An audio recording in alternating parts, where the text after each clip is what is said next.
Giving God the first, not the leftover. Let us begin with the truth we often avoid. God is not against wealth. He created the world, and He called it good. Money itself is not the problem. The real issue is ownership. Scripture is unmistakable. The earth and everything in it belongs to the Lord. Our strength, our opportunities, our businesses, our salaries, our harvests, none of these started with us. They were entrusted to us. That makes us not owners, but stewards. And stewardship demands order. From the earliest days of faith, God established a principle that has never changed. The first belongs to Him. The first harvest, the first fruits, the first portion, not what remains, not what is convenient, not what feels safe. The tithe, the first 10%, is not charity. Charity comes later. The tithe is recognition.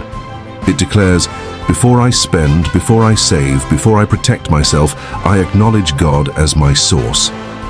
This is why Scripture speaks strongly about withholding, not because God lacks resources, but because withholding reveals fear. Fear of tomorrow, fear of loss, fear that God might not provide. But faith never grows after security arrives. Faith grows before. The New Testament does not cancel this principle, it deepens it. Jesus acknowledged faithful giving. St. Paul taught that those who receive spiritual nourishment must support the work of the gospel.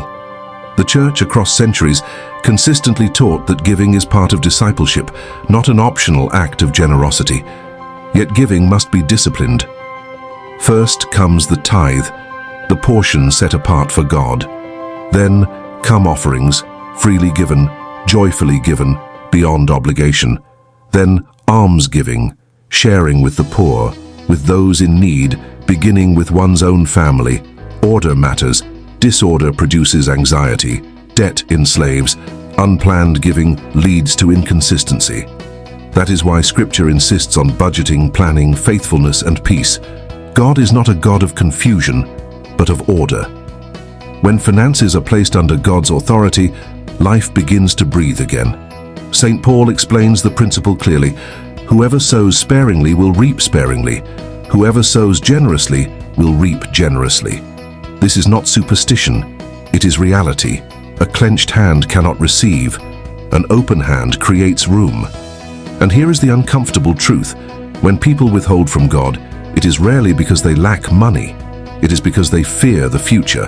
But faith says, God is already there. Tithing trains the heart to trust again. Giving breaks the illusion of control.